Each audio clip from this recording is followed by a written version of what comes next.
don't like your unemployed genes and my grandchildren, Jerry. We're back and we're drawing Rick Sanchez from Rick and Morty in 4 different styles. So for today's video, we are going to do the original, the stoned, ooze and slime, and then a realistic. Let's start off with the original. I'm trying a little bit of a different approach with this video. I want to kind of showcase it more about how I would do my shorts videos. Much like my short videos, I really want to keep the pacing steady. I think this will be an overall more enjoyable experience, but that's where you guys come in handy. Let me know if you guys like this new transitional style, or if you like it where I just show the whole thing really sped up really fast.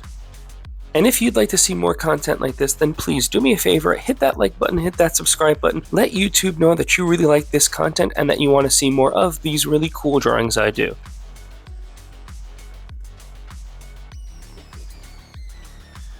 And now we're on to the stone effect. Now this is something a little bit different, so you're going to see a lot of grays here, but you're also going to see really harsh lines that are going to delineate where the stone would be carved away. Almost like what they call a relief, which is a technical aspect of stone carving, where it's a slab that then has the image carved away into it. Think of Han Solo in Empire Strikes Back. That is a relief.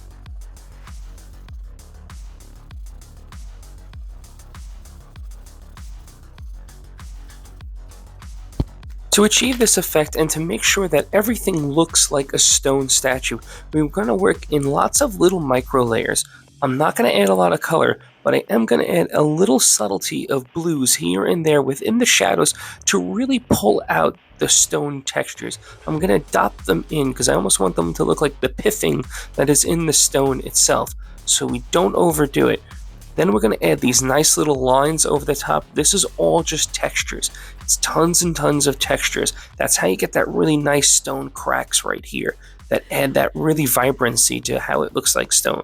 And now we're on to slime. And for slime, I drew inspiration from chat that wanted to see Toxic Rick. And I think it works so well that it's Toxic Rick meets an artistic approach.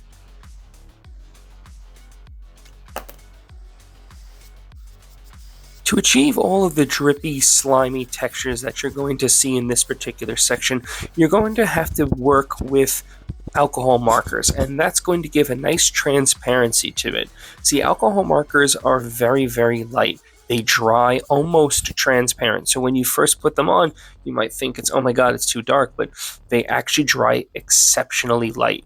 So what we want to do is use a lot of darker colors, but then add them in layers, as you can see me feathering them on top, but also add these little line textures in there to give it almost a wave-like translucency to it.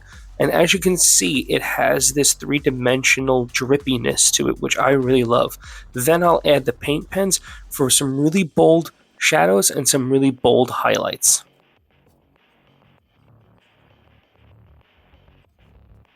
And last is the realistic. Now, for realistic, as always, we're going to work gently and in layers. In fact, because of all the fine hair textures, I'm going to do a very light base layer that I'm going to come back to later on in the video.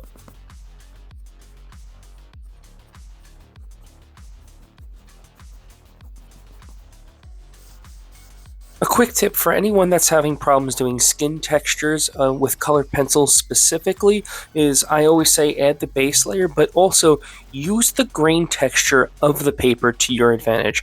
All paper has a specific grain texture, and if you use your dark pencils and actually add them very gently, the grain of the paper will show up and give that bumpiness that skin texture naturally has.